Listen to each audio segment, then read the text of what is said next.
জুলাই অভ্যুত্থানের চেতনার সাথে বাংলাদেশ এনার্জি রেগুলেটরি কমিশনের কর্মকাণ্ড বিরোধী বলে মন্তব্য করেছেন কনজিউমার্স অ্যাসোসিয়েশন অব বাংলাদেশ ক্যাবের জ্বালানি উপদেষ্টা এম শামসুল আলম।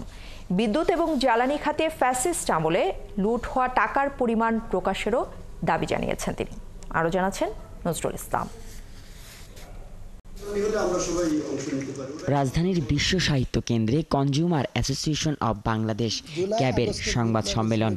এতে ফ্যাসিস্ট শেখ হাসিনা আমলে এনার্জি সেক্টরে লুটপাটের চিত্র ভয়াবহ উল্লেখ করে তা প্রকাশের দাবি করা হয়। পুরা প্রক্রিয়ার সঙ্গে যারা জড়িত আছে তারা কি আজকের এই বিপ্লব বা এই অভ্যুত্থানের বিরোধী নয়?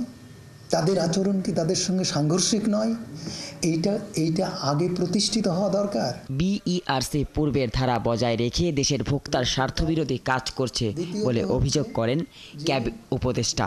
2010 সাল থেকে আরম্ভ করে 2024 সাল পর্যন্ত এই বিগত 15 বছরে যে পরিমাণ ব্যয় বৃদ্ধি, লুণ্ঠনমূলক ব্যয় বৃদ্ধি হয়েছে, কি পরিমাণ লুণ্ঠনমূলক ব্যয় বৃদ্ধি হয়েছে তাও নির্ধারণ করবে পিআরসি, নির্ধারণ করবে।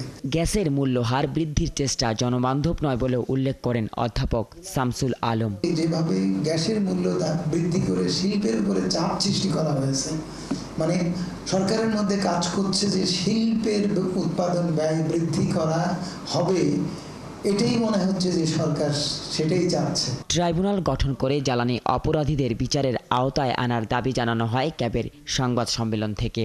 যে গত 15 বছর ধরে যে ধরনের অপরাধ ঘটেছে এবং সেই অপরাধের মধ্য দিয়ে আমরা লুণ্ঠিত হয়েছে, সেই অপরাধীদেরকে বিচারের জন্য হাইকোর্টের বিচারপতির নেতৃত্বে একটি ট্রাইব্যুনাল গঠন করবে।